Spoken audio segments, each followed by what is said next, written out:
자, 이번에는 조응전에 대해서 이야기를 좀 나눠보도록 하겠습니다. 자, 21번째 자, 문항입니다. 여러분들 오른쪽 위에 나온 것처럼 역시 문학 교과서 2학년 동화 교과서에 나와 있는 그런 책이 내용이고요.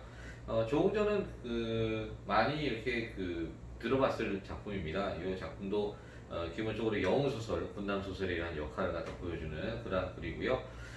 특히 이 글 같은 경우는 영웅의 이러한 진충보국의 이러한 자세를 갖다 보여주기도 하지만 이 속에는 자유연애에 대한 이러한 당시 사람들의 서민들의 이러한 꿈을 갖다가 보여주는 그런 작품이기도 하죠. 자, 그래서 영웅적인 무용담과 그 다음에 또 이러한 결연담 등 그리고 또한 이러한 하나의 고행담도 같이 담겨져 있는 그런 글로서 볼 수가 있을 것 같습니다. 그래서 그 부분을 나눠가지고 다시 한번 정리를 한번 해보도록 할게요. 자, 그럼 전적인 역시 흐름을 파악을 다시 한번 해보도록 할게요. 자, 보게 되면 이거에 관련은 역시 고전소설이기도 하지만, 자, 이거는 공문으로 되어져 있는 공문소설입니다. 자, 그리고 또 하나, 이거 같은 경우도 영웅적인 의미를 담은 영웅소설이고요. 그 다음에 똑같이 군담소설로 이루어진 이런 작품이다 라고 보시면 될 것 같습니다. 자, 그 다음에 성격 자체가 굉장히 영웅적인 이라는 모습을 보여주거든요. 왜 성격은 영웅적이고, 자, 그리고 또 하나, 이글 같은 경우는 역시 도술을 갖다 사용하는 그러한 모습을 갖다 보여줍니다. 자, 그렇기 때문에 도술적인 이러한 모습, 그리고 또 하나, 자, 이 글의 도술적인 이러한 면을 본다면 역시 비현실적인 이러한 모습도 담겨져 있겠죠. 그렇기 때문에 비현실적인, 자, 이러한 성격을 갖다 보여주는 작품이다 라고 보시면 되겠습니다. 자, 그리고 또한 역시 전적 작가 시점이고요. 시간적 배경은 중국 송나라 때에 대한 이야기를 담고 있고, 그러면서 역시 공간적 배경은 우리나라가 아닌 중국을 배경으로 하고 있다는 측면입니다. 대부분 고전소설의 한 70% 정도 이상 되는 것들이 대부분 이런 중국을 배경으로 이렇게 이루어져 있죠. 아무래도 당시에 사상적인 면을 갖다가 잘못 건드리면은 이제 크나큰 이런 화를 입기 때문에 대부분이 중국을 배경으로 이제 이야기를 하고 있다라고 보시면 될 것 같습니다. 대신 중국을 배경으로 하지 않고 우리 나라를 배경으로 하고 있다라고 하게 되면 굉장히 주체적인 이러한 성질을 지닌 그러한 글이다. 자주적인 성질을 지닌 이러한 글이다라고 볼 수가 있겠죠. 그죠? 자, 그런 면도 한번 살펴보시고요. 자, 그 다음에 이 글 같은 경우는 아까도 얘기했듯이 진충보국의 자세, 나라를 위하는 이러한 마음을 담고 있습니다. 주제에 보시면은 진충보국과 그 다음에 바로 자유연애를 갖다 꿈꾸는 이러한 이야기를 담고 있다라고 보시면 되겠고요. 자, 특징적인 면을 갖고 얘기해 보겠습니다. 자, 이 악을 까도 얘기했듯이 이글 같은 경우에는 영웅적인 무용담, 그 다음에 또한 결연담 등 이러한 것들이 결합해 있는 모습을 보여주고 있다라고 했었죠. 첫 번째, 영웅의 이야기인 이러한 무용담과 그 다음에 결연담에 대한 이야기들이 이렇게 담겨져 있다라고 하는 측면. 자, 이것 말고도 또한 이러한 힘겨운 삶을 지닌 고행담도 있긴 합니다. 자, 그래서 이런 측면 가지고 이야기를 할 수 있는데, 여기에서 조금 먼저 여기 여러분하고 이야기를 좀 나눠보도록 하겠습니다. 자, 조응전의 가장 주된 인물은 당연히 조웅입니다. 그런데 조웅과 또한 이렇게 반대가 되는 이런 반동인물이 바로 여기에 이두병이라는 이런 인물이 나오죠. 그래서 첫 번째 여기서 고행담에 대한 측면 가지고 먼저 얘기를 해본다면은 첫 번째 자, 기억이라고 해볼게요. 자, 이두병이라는 자의 이러한 모함으로 인해서 바로 누구? 조웅의 아버지. 조웅의 이러한 아버지가 바로 죽게 됩니다. 여기 자체에서. 첫 번째 바로 고행담이라고 볼 수 있고, 두 번째 얘기해 볼 수 있는 것이 이두병에게 쫓겨서 끝내는 어머니하고 유리걸식하는 이러한 모습. 그래서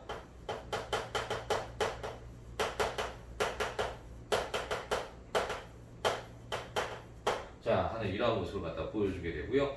자, 그 다음에 또 하나, 끝내는 여기에서 이걸 이겨내고, 이제는 월경대사 혹은 철관도사, 그들로 만나서 무술 익히는 이러한 모습을 보여주거든요. 자, 그런 모습을 살펴보시면 될 것 같고.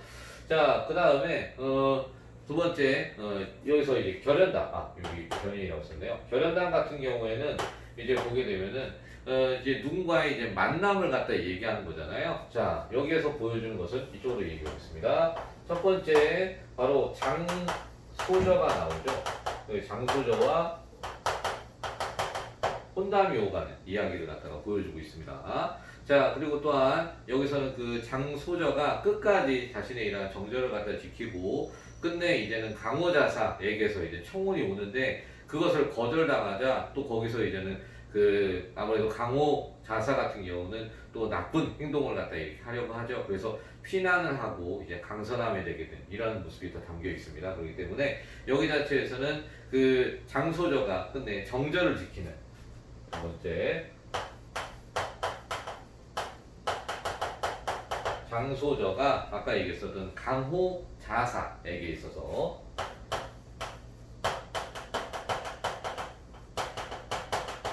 바로 정절을 지키는 이러한 모습이 하나의 결연담이다 라고 또 얘기할 수 있고요. 자, 무용담에 대해서 한번 가볼까요? 자, 이글 같은 경우는 아까 군담 소설의 이러한 역공 모습을 보여준다고 했었죠. 첫 번째 이쪽에서 보여줄 수 있는 것은 역시 서번을 정벌합니다. 서번이라는 곳을 갖다가 이렇게 정벌하는 모습을 보여주고요. 자, 그 다음에 또 태자를 구출하는 모습이 나와 있습니다.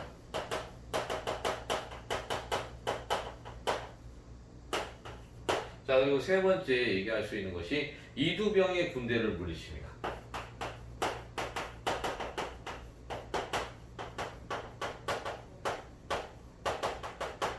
자, 이두병의 군대를 갖다가 물리치게 되고 이러한 그 태자의 이러한 황위를 다시 회복시키는 모습을 보여주거든요.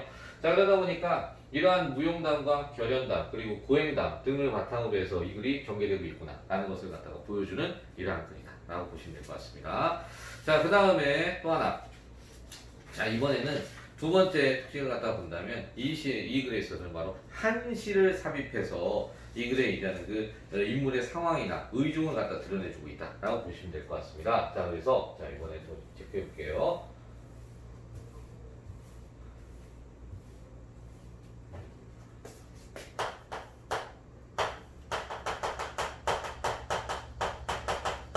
자, 한시를 삽입해서 이 글에 있어서 바로 인물의 상황이나 의중을 드러낸다라고 되어져 있는데 한시를 상황했을 때 나타내 줄 수 있는 이러한 효과들을 갖다 한번 좀 찾아보도록 할게요.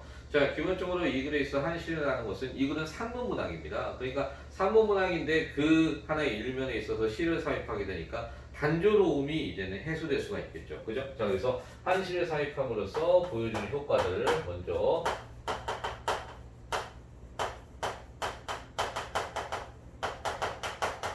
자, 산문문학에 있어서의 단조로움이 이렇게 살아날 수 있다는 측면, 요걸 얘기해 볼 수 있겠고요. 자, 그 다음에 또 하나 굉장히 서정적이고 낭만적인 분위기를 갖다 형성할 수 있습니다.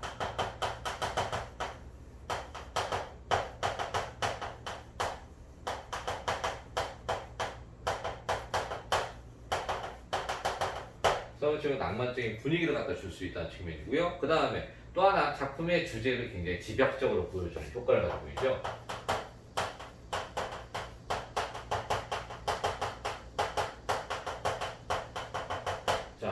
주제를 집약해준다는 측면을 볼 수 있고, 자, 그리고 또 하나 본다면은 이 글에 있어서 사건 전개가 이제 일어나가는 방향성을 갖다 미리 암시해주는 역할도 합니다.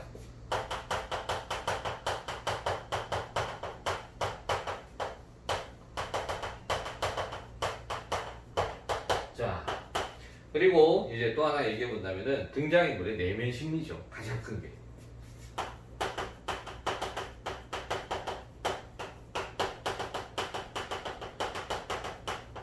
자, 이걸 갖다 보여주고 있다라고 하시면 볼 수 있을 것 같습니다. 자, 그래서 지금 이제 시라는 것 자체가 기본적으로 한시를 넣음으로 해서 산문문학에 있어서 이러한 효과를 갖다 보여주고 있다라고 하는 측면 다시 한번 생각해 보도록 하겠습니다. 자, 그 다음에 이 글 같은 경우는 크게 유교, 그 다음 불교, 그리고 도교의 사상을 바탕으로 하고 있다는 측면도 볼 수 있습니다.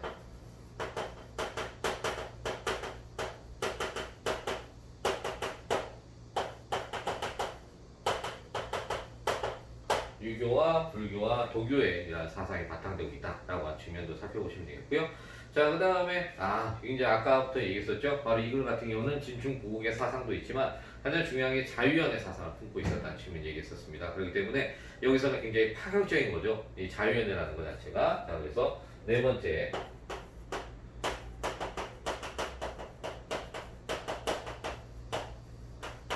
파격적인 바로 자유연의 사상을 보여주고 있었다라고 하는 측면, 이것도 이렇게 살펴보시면 되겠습니다.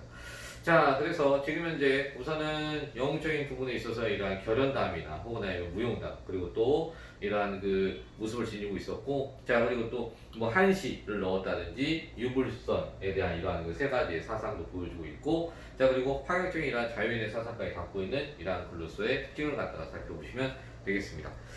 자, 그리고 이글 같은 경우도 역시 나 역시 영웅의 1대2 구조 양상을 갖다가 보여주는 그러한 글이다 라고 얘기했었습니다. 그러면은 자, 이러한 부분을 가지고 역시 또 줄거리를 바탕으로 해서 전적인 것이 어떻게 또 역시 영웅적인 이러한 모습을 보여주고 있는지 이에 대해서 다시 한번 살펴보도록 할게요.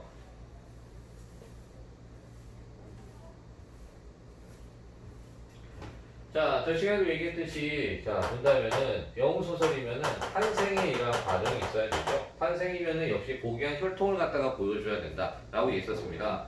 자, 이 글 같은 경우는 중국 송나라 문제 때 이러한 그 바탕으로 얘기를 하고 있는데, 바로 승상조정인이라고 하는 이러한 그 분이 바로 이 조웅의 아버지로 나오게 됩니다. 자, 그렇기 때문에, 고귀한 혈통에 있어서, 승상이고요. 아버지가 조정인이라고 하는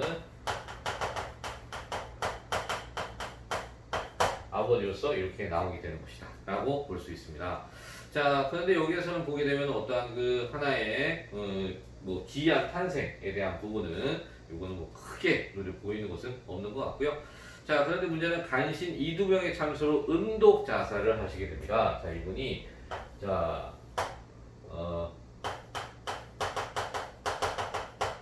이두병이라는 인물의 이러한 그 참소로 인해서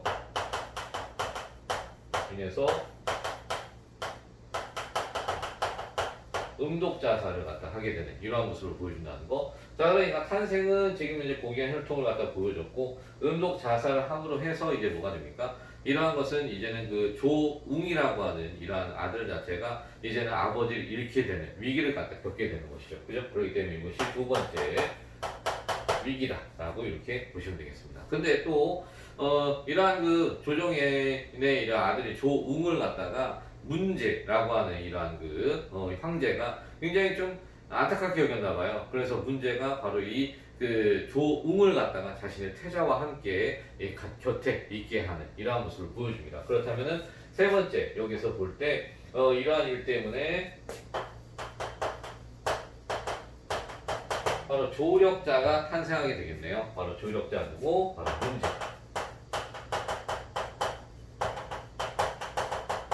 문제는 이렇게 황제의 이러한 모습인 거고요. 자, 그러면서 조웅을 갖다가 태자와 함께 있게 만들었다라고 하는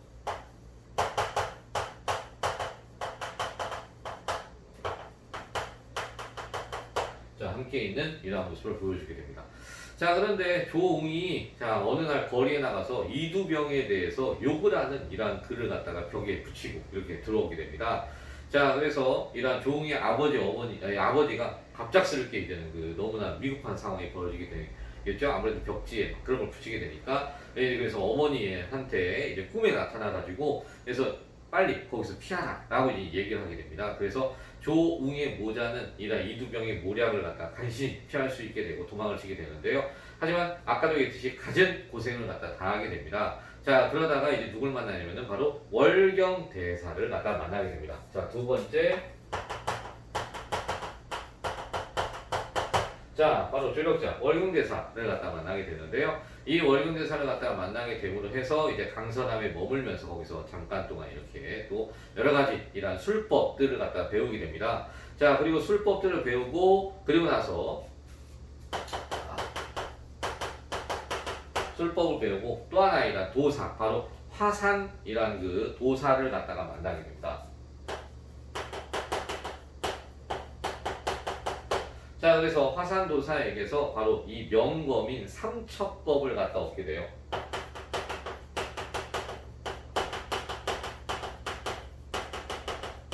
삼척법을 갖다 이렇게 얻게 되고, 그 다음에 15세에 이런 출가를 결심하게 되는데, 그때 또 누굴 만나냐면 바로 철관도사를 만나게 됩니다. 참 많은 분도 만나게 되죠. 자, 어쨌든 철관도사를 만나서 여기에서는 병법과 무술을 배웁니다.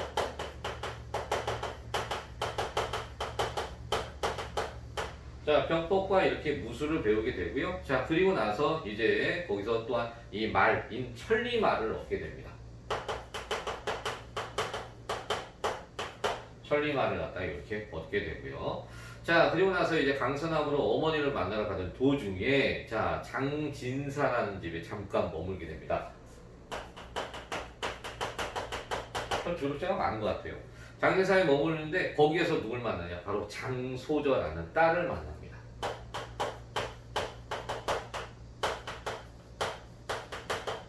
자, 그리고 이제 장소저에게 또 흠뻑 빠지게 되고요. 자, 그러면서 장소저와 만나서 이렇게 혼인을 갖다가 약속하게 됩니다. 자, 문제는 이러한 장소저가 또 죽을 병에 걸려요. 근데 우연치 않게 또 이제 도사가 준 약이 있거든요. 그 약을 갖다가 활용해서 이 장소저를 구하게 됩니다. 그러자 이제 부모님들도 모두 장소저 혼인을 허락을 하시게 되죠.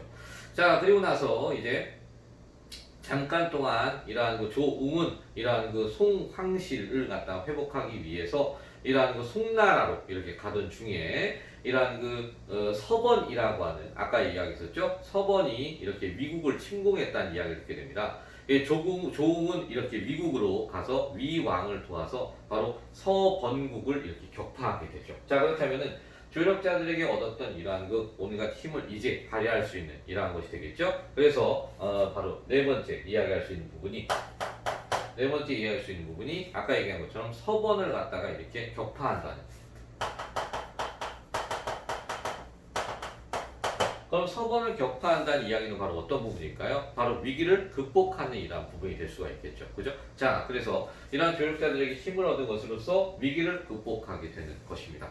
자, 그런 다음에 또 서번왕의 항복을 받고요. 그리고서는 이러한 위왕과 이별을 하고 그리고서 태자를 구하러 남해 절도로 이렇게 가게 됩니다.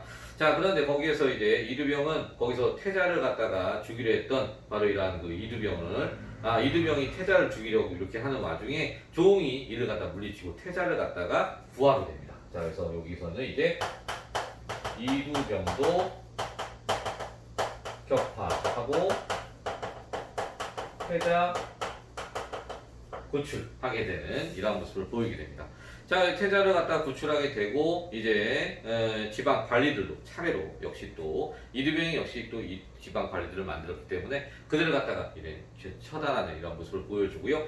자, 그리고 나서 이제 그 청나라의 위왕의 이러한 그 장녀를 갖다가 태자의 비로 삼게 만들고요. 그다음 조웅은 그 중에 두 번째 차녀를 자기 부인으로 또 이렇게 삼습니다.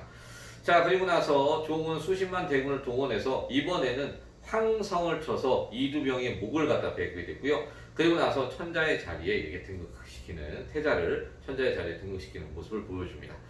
자, 뭐 이런 일을 쭉 이루고 나서 마지막에 이제 어머니와 그 다음에 또 아까 있었던 이러한 장소죠. 그리고 또 아까 그 차녀까지 이렇게 자신의 처로 만들었죠. 두 명의 이러한 부인과 함께 모두 이제 번국으로 들어가서 함께 잘 살았다. 이러한 이야기가 쭉 담겨져 있습니다.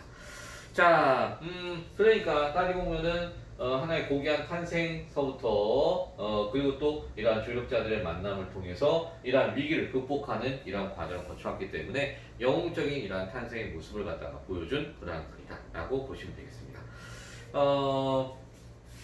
이 글도 역시 똑같이 이러한 영웅적인 모습을 보여주다 보니까 인물들에 대한 측면이 다시 한번 생각해 볼 수 있겠죠. 자, 이 글에 있어서 가장 큰 주동 인물은 바로 누구? 조웅이라는 것을 다시 한번 생각해 볼 수 있을 것 같습니다. 조웅이라는 인물 자체는 조정인의 아들로서 자 이렇게 태어났다라고 하는 측면 다시 한번 생각해 보고요. 그 다음에 온갖 고난을 갖다가 조력자들에 의해서 바로 이러한 극복하게 되는 모습을 보여주게 되었고요. 자, 그리고 또한 조웅과 가장 먼저 사실 혼인했던 인물이 바로 장소적 부부로서의 이러한 모습을 보여주는데 여기 자체에서 바로 장소저와의 둘의 이러한 자유연애의 모습을 갖다 보여주기 때문에 아까 자유연애 사상이 또한 담겨 있다고 했었죠. 자, 그 다음에 여기에서 또 하나 바로 조력자들 이러한 문제 황제라든지 월명대사, 그 다음 월경대사 미안합니다. 그 다음에 화산도사, 그 다음 철관도사, 장진사까지 이렇게 모두 다 바로 총괄적 능력을 지닌 사람들로서 바로 이러한 조웅을 갖다 도왔던 그러한 인물이다. 장진사가 총괄적 능력이 없네요. 자, 그리고 또한 이두병이라고 하는 권력욕에 아주 그냥 푹 빠져 있었던 그러한 인물과 이러한 간신을 대표하는 이러한 전형적인 인물이죠. 그와 이런 대립각을 갖다 통해서 그를 갖다 나중에 처단하고 끝내는 영웅이 되는 모습을 보여주는 그러한 작품이었다라고 보시면 됩니다. 네, 지금 저희가 보는 이러한 작품 속, 이 130페이지, 131페이지에 대한 나와 있는 내용 자체는 서번이라고 하는 바로 그곳을 갖다 정벌하기 위해서, 격파하기 위해서 떠나는 그러한 장면 속에서 특히 담겨 있었던 그러한 부분이라고 연주를 도착하는 그러한 얘기들 쭉 구체적으로 담겨 있습니다. 좀 더 세부적인 부분에 있어서 어떠한 내용들이 있는지 그를 보도록 할게요. 130페이지 왼쪽에 먼저 작품 미리 보기가 있습니다. 자, 그 부분에 대해서 좀 얘기를 하고 그리고 작품 들어가도록 할게요. 영웅의 일대기에 이러한 형식에 따른 작품으로서 주인공 조웅을 철저한 이러한 천명사상 자를 무장시켜서 바로 권선징악이라는 주제의식을 그리고 있다라고 되어 있습니다. 천명사상이라고 하게 되면 하늘이 되는 운명에 따라서 모든 것이 이루어진다라고 하는 그런 의미겠죠. 그러니까 운명론적 이런 측면과 같은 것이라고 보시면 될 것 같아요. 권선징악이라는 주제의식을 갖다 그리고 있다는 것 또 다시 한번 보시고 간신히 이두병 갈등과 대립을 보여줍니다. 자, 그리고 또 외적인 이러한 그 번왕하고의 투쟁 거기 승리를 하고 그리고 있고 그 다음에 위기 상황에서 초월적인 힘 그 다음 존재의 도움으로 극복하는 이러한 모습을 보여주고 있다라고 얘기를 하고 있습니다. 자, 그러면은 좀 내용을 한번 보도록 할게요. 앞부분 줄거리 조웅은 송나라 회복을 위해 태자를 구해 함께 위국으로 가던 중에 서번국 병사가 매복한 함곡으로 이렇게 향하게 되는 모습 나온다고 했죠. 그래서 거기서 위국에 이러한 그 가던 중에서 이야기를 갖다 보여주는 것입니다. 자, 볼게요. 이적의 원수가 자 여러 날 만에 여기서의 원수는 바로 조웅을 갖다 이야기하는 겁니다. 원주에 도착하여 군마를 다 쉬게 하고 원수도 노곤하여 사관에서 쉬고 있는데 라고 되어져 있습니다. 자, 지금 현재 인물에 대한 그 이동을 갖다 한번 다시 지금 나와 있는 내용에 따라서 보도록 할게요. 아무래도 전쟁의 이야기가 담겨 있을 때는 그 인물이 어떠한 행동을 하고 인물이 어떻게 지금 현재 이동을 한다든지 이러한 것들을 한번 차분차분 이렇게 그 시간에 맞춰서 정리하는 것도 굉장히 좋은 방법인 것 같아요. 자, 그래서 지금 현재 다시 한번 본다면은 원수. 자, 원수라고 하는 인물 자체는 방금 말한 것처럼 바로 조웅입니다. 자, 조웅이 지금 뭐 하던 가는 중이라고요? 바로 지금 이제 미국으로 가는 중이었습니다. 미국으로 가던 중에 지금 이제 서번국 병사가 매복한 바로 함곡을 갖다 이렇게 향하고 있답니다. 이 중에 가고 있는 것이 함곡입니다. 그런데 여기는 서번국 병사가 매국을 이렇게 하고 있었다라고 되어 있습니다. 자, 그런데 거기에 연주에 도달을 했답니다. 가던 중에 이제 연주라는 곳에 여기에 도달을 이렇게 한 것입니다. 자, 그럼 더 가볼까요? 사관에서 쉬고 있었답니다. 사관은 뭐 여기서는 그 절과 도관 이런 것들을 아울러서 얘기하고 있다는 것이라는데 한 나비가 침상에 날아들거늘 원수 자연스럽게 날개를 얻었대요. 이 자체가 이게 바로 뭡니까? 전기성, 비현실성을 갖다 얘기해주고 있는 거죠. 자, 그래서 나비를 따라 공중에 날아 한 곳으로 이르니 첩첩한 산 중에 수목이 빽빽한 곳을 깊이 들어가니 그 가운데 광활한 완연한 이러한 별세계라 라고 되어 있습니다.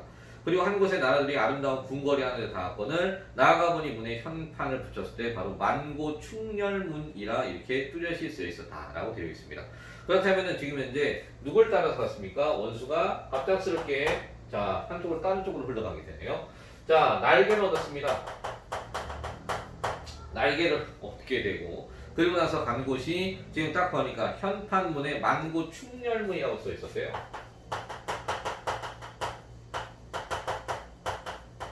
여기 하나의 궁궐이고요. 그 다음에 여기는 하늘입니다. 그죠? 자, 비현실적인 모습을 계속 보여주고 있고요. 궁궐 위를 바라보니까 한 노인이 앉아 있었답니다. 여기에는요. 자, 그런데 얼굴은 관옥 같았고, 그 다음 머리에 황금 관을 쓰고, 몸에 용포를 입었답니다. 여러분 생각해볼까요? 관을 썼어요. 거기다 용포를 입었습니다. 굉장히 막 황제와 같은 높은 이런 위치, 지위에 있는 사람이라고 엿볼 수 있는 거죠. 자, 그것을 어떻게 외양 묘사로 나타내주고 있네요. 자, 윗자리에 높이 앉아있는데 무수한 사람이 열좌 거기 열 맞춰서 앉아서 큰 잔치를 배설하고요. 자, 그 다음에 아주 거기서 절대 가인이 차례로 앉았어. 그리고 아름다움이 측량이 없었답니다. 그 다음에 좌석에 가득한 사람들이 여러 왕의 흥망성쇠를 갖다가 이렇게, 그리고 만고역대, 만고역대 오른편에 나와 있듯이 아주 먼 옛날부터 내려오는 이러한 그 여러 대라는데요. 역력히 이르는지라 그 맨 윗자리에 앉은 제왕은 어찌 된 줄을 모르매 분부합니다. 그대는 각각 공을 밝혀 올리라 라고 얘기했습니다. 그랬더니 좌석에 앉은 사람들이 공을 올리는데요. 저는 본래 한나라 신하로서 깊은 뜻이 많지 아니하리로다. 미안합니다. 옆을 옛일을 살펴보니 복이 북두칠성과 1월에 찬란하리로다 라고 하면서 자신의 공적을 갖다 얘기한 겁니다. 중요시않고요 칼을 잡아 흉적을 갖다 소멸하니 죄후 될만하도다. 천하를 성처럼 이렇게 막았으니 문호 세상에 진동한도다 라고 이렇게 또 얘기했답니다. 그래서 그 남은 공적은 어찌다 기록하리오 라고 돼 있어요. 그러니까 공적을 쭉 얘기했는데 지금 서술자도 얘기하는 겁니다. 그 많은 공적 얘기할 필요 없다. 중요하지 않다 라고 얘기합니다. 여러분, 그럼 우리도 중요치 않습니다. 자, 그렇기 때문에 여기 서술자의 개입이 지금 간단하게 나와 있고요. 자, 그리고 좌중에 여러 사람이 각각 이렇게 소회를 다 하고, 그 다음에 노기 등천, 막 화를 내는 겁니다. 자, 하고, 자, 칼을 빼들고 막 성도 내고, 그냥 땅에 섰고, 깡충 뛰고, 막 노래도 하고, 막 그럴 춤도 추고 하고 그러고 있대요. 자, 이러면 참 이 좋은 장면을 세밀히 구경하고 있었습니다. 그런데 한 사람이 좌중에 나와서 말합니다. 우리 각각 이렇게 소회는 옛일이라. 하나여도 미치지 못하려니와 알지 못하겠노라. 대송이 이렇게 역적에 망하니 인하여 명을 송이 되오니 언제 회복하오리까. 그러니까 대송이 뭐 했다고요? 역적에 망했답니다. 그래서 이렇게 망한 송나라가 언제쯤 회복할 수 있겠습니까? 라고 이렇게 얘기했대요. 그때 송나라의 복은 아직 길고 멀었는지라. 그러니까 송나라는 완전히 망하지 않는다라는 측면이겠죠. 어찌 회복이 없사오리까? 있을 수밖에 없다라고 하는 설조편을 썼습니다. 그런데 또 한 사람이 그대 등은 알지 못하는도다. 하늘의 송나라 왕실을 회복하고자 조웅을 명하였더니, 자, 뭐 했다고요? 하늘이요? 조웅을 명했답니다. 아까 우리 뭐라고 했습니까? 이 글 자체는 천명사상에 이루어진다고 했습니다. 하늘이 명한 바에 의해서 조웅은 움직인다는 측면이잖아요. 조웅은 무엇 때문에 만들어졌다고요? 바로 송나라를 회복하기 위해서. 네, 조웅은 송나라 회복을 위해서 하늘이 만든 인물이라는 측면. 요걸 갖다 이렇게 이야기를 해주고 있네요. 그죠? 자, 그러면서 더 가볼까요? 그런데 불쌍하도다. 조웅이요. 일시가 극난하여. 지금 때가 아주 안 좋아요. 명일 미명에 내일이면요 서번적의 관계에 걸려서 죽을 듯하니 불쌍하도다. 아까 얘기했었죠. 우리 서번국 병사가 매복하고 있다고. 그죠? 자, 그래서 조웅의 일도 우리와 같을진데, 자, 그래서 정해진 나이를 못 먹고 전쟁에 패한 혼이 될 듯하니 불쌍하다라고 얘기를 해주고 있습니다. 자, 그러자 군사 급히 막 들어와서 얘기합니다. 송나라 문제 들어오시나이다. 송나라 문제가 들어온답니다. 갑작스럽게. 자, 그러면서 얘기합니다. 오늘날 만날 약속을 정하고 어찌 늦게 도착하십니까? 라고 했더니 송나라 왕실을 회복할 신한 조웅이라 오다가 한 곳을 보니까 불측한 서번이 조웅을 잡으려고 이리저리 이렇게 했답니다. 이러저러 했답니다. 이러저러 어떻게? 메모. 그죠? 자, 그리고 나서 행여 그러할까 하여서 시운일수, 바로 이건 운수입니다. 간단하게 얘기하자면은, 자, 이렇게 통치 못하여 죽을 듯함에 도사를 찾아가 구하라 하고 부탁하고 왔습니다. 라고 얘기를 하고 있습니다. 그렇다면 도사를 찾아가 구하다 라고 했으니 밑에 말한 것처럼 초월계가 개입을 한대요. 자, 우리는 분명 조웅이 죽으리라 하고 불쌍한 공론했는데, 대운이 막히지 아니하였사오니 천수를 어찌하오리까? 라고 얘기하고 있어요. 자, 천수라고 하는 것 자체는 타고난 수명, 이를 어찌할까요? 라고. 그래서 원수가 깨달으니 뭐였다? 나무가 일몽이었다. 꿈에서 지금 현재 이를 알게 된 겁니다. 자, 그러니까 꿈에서 얻은 이야기를 바탕으로 내용이 전개되고 있구나 라는 것을 우리는 알 수가 있죠. 그죠? 자, 그 다음에 이제 중요한 이유입니다. 얼마 지나지 않았어요? 원수는요, 꿈속의 일을 생각해보니까 저절로 마음이 비참하여 몹시 슬프고 그냥 괴롭다는 겁니다. 슬픔을 머금고 종일 행군할 동안 염려가 끊이지 않았다. 분명히 나 죽는다고 했는데 무슨 일이 벌어지려고 이러는 거지? 라면서 걱정을 막 하게 되는 거예요. 그죠? 자, 그리고 나서 다음 페이지입니다. 이날 함곡에 도착을 했습니다. 드디어 이제 함곡에 왔습니다. 그런데 함곡이 뭐라고요? 바로 서번국 병사가 매복해 있는 곳이었습니다. 자, 그러고 나서 해는 서쪽 산 위로 떨어지고 다른 동쪽 고개 위로 떠올랐는데, 자, 뭐 했다고요? 저녁 무렵이 됐다는 거 시간의 흐름 보여주고 있죠. 무심한 잔나비는 달빛 아래에서 슬피 울고 있고요. 그윽한 두견성은 불여기를 일삼았다라고 되어 있습니다. 아, 뭔가 분위기 자체도 좋지 않아요? 자, 그렇기 때문에 불길합니다. 갈 길은 험악한데 동쪽은 험한하고요. 그 다음 아주 험악하대요. 서쪽은 깊은 골짜기여서 층층이 험한 산봉우리는 가슴을 찌른 듯해서 야광은 희미하기만 했다. 아주 달빛마저도 희미한 모습을 보이네요. 자, 선봉을 재촉해 함곡으로 들어가는데 문득 바라보니까 동편 작은 골짜기에 갈포로 만든 두 건과 배 옷을 입은 한 노옹이 있어서 푸른 나귀를 재촉하면서 백우선으로 원수를 만류하거늘 백우선도 가지고 가지 못하게 막 막고 있대요. 이거 자체가. 그래서 원수가 노옹을 바라보니까 정신이 황홀하답니다. 뭔가 좀 느끼는 게 있나 봐요. 그래서 말을 머물게 하고 잠시 노옹에게 물었습니다. 연주로부터 오십니까? 라고 물었죠. 그랬더니 그러합니다.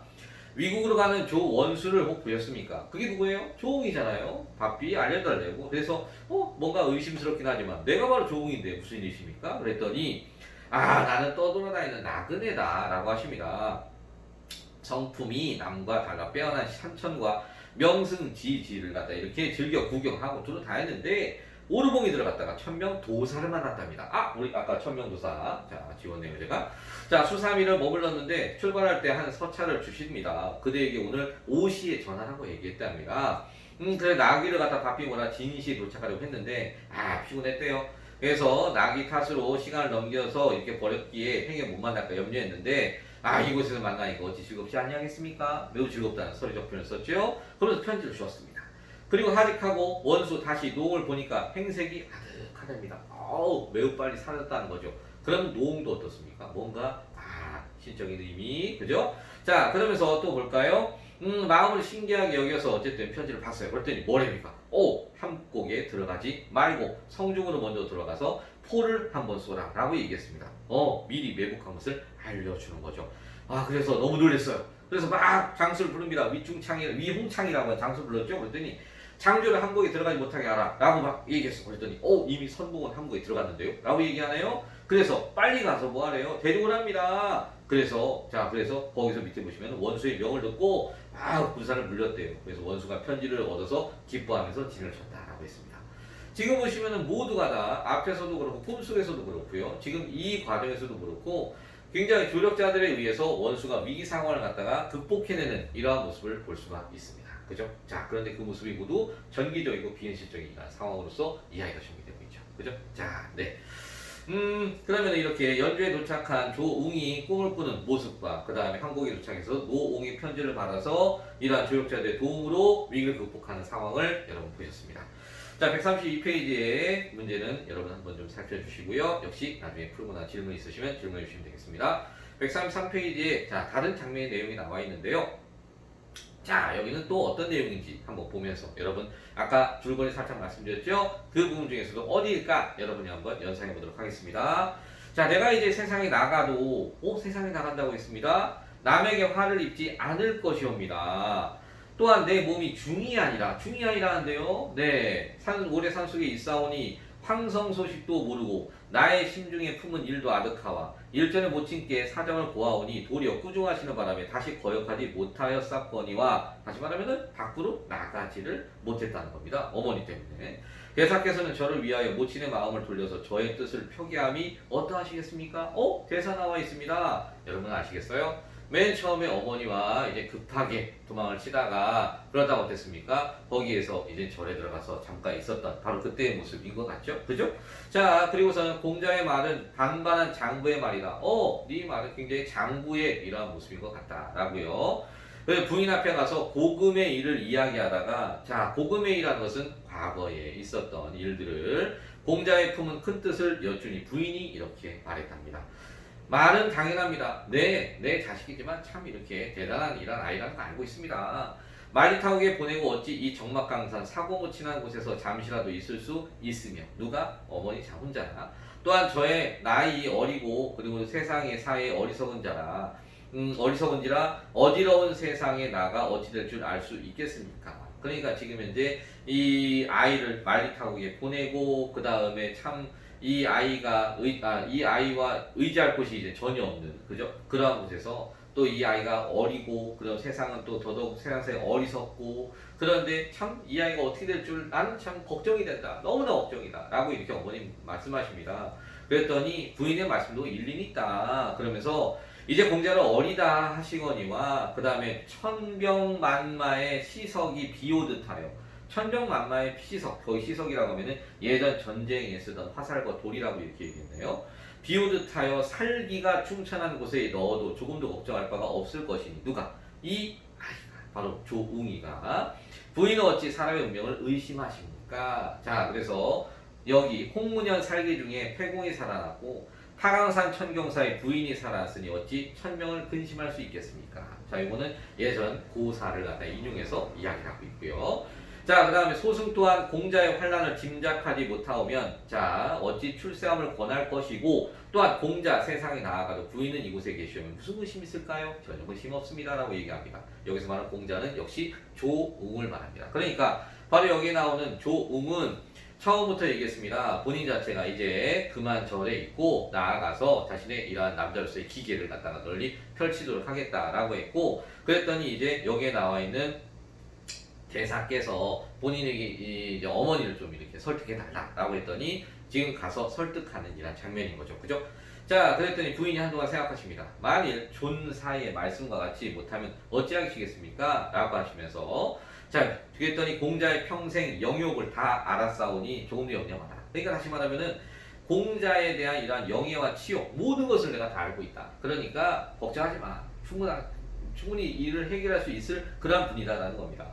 그래서 부인이 허락을 하시고요. 이제 대사궁이 기뻐서 길을 떠나네요. 자, 중략 이후에 또 다른 내용이 있습니다. 다시 반나절 기다렸으나 종적이 묘연하됩니다. 뭘까요? 울적한 마음 이기지 못해 붓을 잡아 못 보고 가는 뜻을 글로 쓰고 동자를 불러서 하직하고 나오니 마음을 헤아리지 못하려다 라고 했습니다. 동자도 나오고 무슨 얘기일까요? 밑에 철관도사가 나오네요. 여러분 자, 철관도사를 만나러 갔던 그때인 것 같아요. 산중에 그게 앉아 웅이의 거동을 보니 벽에다가 막 글을 쓰고서 그러고 갔대요. 그래서 불쌍히 여기서 가보니까 10년을 지내온 나그네 만리밖에서 찾아오도다. 10년을 이렇게 지내온 나그네가 만리밖에 찾아왔다? 그럼 그 나그네는 누구? 네, 바로 여기서 말하는 나그네는 조웅입니다. 자, 그리고 나서 못에서 용이 날아오르려 하거늘 이 또한 정성이 모자람인가? 라고 얘기했습니다. 그러니까 자기가 뭐예요? 자신이 이제 뭔가 남자로서 기계를 갖다 펼치려고 그리고 너를 찾아왔는데 너를 못 만나니 이는 이제 끝난 건가? 라고 생각한다는 거죠. 그렇다면 거기서 말하는 용 또한 조웅을 말합니다. 그래서 나그네와 용은 모두 조웅을 말하는 비유적 표현이라는 거. 자신을 갖다가 대단하네요. 자신을 용이라 표현도 하고 자, 도사가 보기에 당하고 급히 놀라가지고요. 빨리 웅을 데려오라고 했어요. 선생님 왔더니까 이제 오셔서 청하시나이다. 웅이 반겨 동자를 따라 이렇게 들어가 보니까 세상에 손잡고 막 너무 반기고 있어요. 험한 산길에 여러분 고생하였도다 라고 하면서 저녁밥을 먹이고요. 그 다음에 연하날 굶주린 배에 좋은 밥을 많이 먹으니 향기가 뱃속에 가득한지라 감사합니다 라고요. 그랬더니 그대의 먹는 양을 내가 어찌 알아 권하였으리요 라면서 책 2권을 줍니다. 그리고 책을 봐라 라고 합니다. 웅이가 보니까 성현들이 쓴 책이랍니다. 그러면서 도사가 웃고 또 다른 책 달라고 했더니 도사가 웃으면서 육도 삼약을 또 주었대요. 또 이제는 도사가 또 천문도도 주고 막 하면서 역시 이렇게 가르침을 배우고 있네요. 그래서 마지막에 거기 보시면은 가르치는 술법을 배우니 뜻이 넓어지고 눈앞의 일을 모를 것이 없더라. 자, 그러니까 지금 처음에는 보시면은 저 위에 중략 전에는 대사와 함께 이제 자신의 기계를 펼치기 위해서 나가는 장면이 나왔고요. 자, 그 다음에 나오는 것 자체는 지금 이제 철관도사를 만나서 또한 자신의 이러한 기계를 갖다 다시 한 번 더 올리는 이러한 모습을 담고 있는 부분이었습니다. 네. 자, 이 부분에서 역시 또 내용을 한번 또 간단하게 살필 수 있는 부분이었고요. 언제나 작품이 나오게 되면은 여러분 먼저 머릿속에 기억하셔야 되는 것들은 전체 줄거리적인 측면에 있어서 어느 부분에 해당하는지 한 번 정도 여러분 생각하고 있으셔야 됩니다. 그러니까 수능이든 모의고사든 풀게 됐을 때 내가 알고 있는 작품이다 라고 한다면은 그 내용을 봤을 때 이거는 어느 부분이구나, 이 부분에서는 어떠한 내용이 주가 되는 것이구나 라는 것을 갖다가 가지고 파악할 수 있는 부분이 되니까 쉽게 접근할 수 있는 거고요. 대신에 처음 보는 작품 같은 경우는 여러분 꼭 말씀드렸듯이 문제에 보시면 보기가 나와 있으니까 그 보기에서 전적으로 이 글이 어떠한 글이다 라는 것을 간단하게 얘기해 줍니다. 그러면 그 내용을 통해서 내용을 읽었을 때 여기는 어느 부분이겠거니 라고 생각하시면서 접근하시는 것이 굉장히 중요하다라는 걸 말씀드립니다. 자, 그래서 지금 현재 여러분이 보셨던 이러한 조홍전 역시 영웅소설이었으며 안타깝게도 좀 자유연애에 대한 이야기는, 그렇게 장소조와의 이러한 이야기는 나와 있지 않은 부분으로 볼 수 있습니다. 그래서 나중에 그 부분에 관해서도 여러분 좀 볼 수 있는 기회가 되면 같이 보면서 정리를 하도록 하겠습니다. 예. 자, 내용 보시고 역시 문제 푸시고요. 그 다음에 질문 있으시면 질문 또 따로 해주시면 되겠습니다. 네.